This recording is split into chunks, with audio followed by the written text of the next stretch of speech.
3 hours ago, part of what has stood out about Todd Phillips' upcoming Joker origin movie and has made it so intriguing is the level of talent it has attracted. The film stars three-time Oscar nominee Joaquin Phoenix, who has issued comic book movies in the past, as well as two-time Oscar winner Robert De Niro. For De Niro, it seems that it was Todd Phillips and Scott Silver's script that brought him to Joker. As the director explained, "It's encouraging to hear that Robert De Niro was so high on the script written by Todd Phillips and Scott Silver because he's a veteran actor. And, while he doesn't necessarily always star in the best movies, he presumably knows quality when he sees it."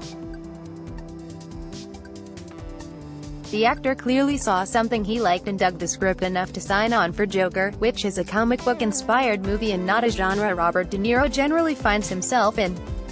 Despite it being a comic book movie, Joker doesn't look entirely dissimilar from some of Robert De Niro's most iconic films. As Todd Phillips said to Empire, he told the actor that Martin Scorsese's Taxi Driver and The King of Comedy, both of which starred De Niro, were a huge influence on Joker. It's easy to see this influence in the first trailer, with Joaquin Phoenix as Arthur Fleck walking a similarly tragic path as Travis Bickle or Rupert Pupkin. Robert De Niro has addressed these parallels in the past. In Joker, he plays talk show host Murray Franklin, who, in a key sequence in the film, interacts with Joaquin Phoenix as Arthur Fleck.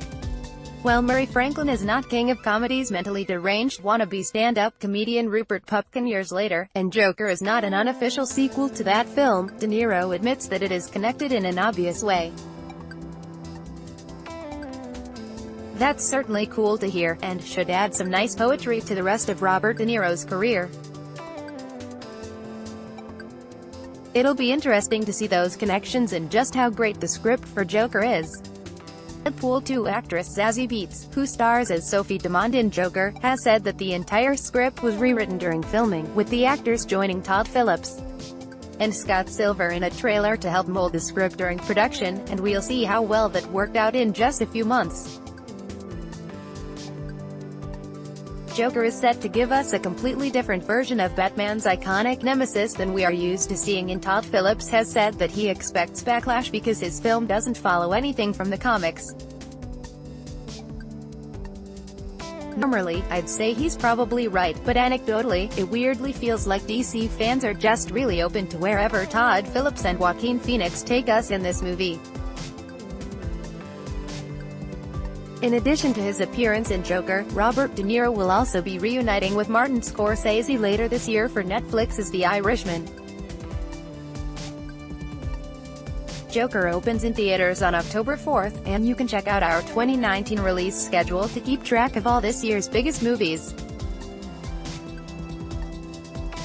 Let's block ads. Why?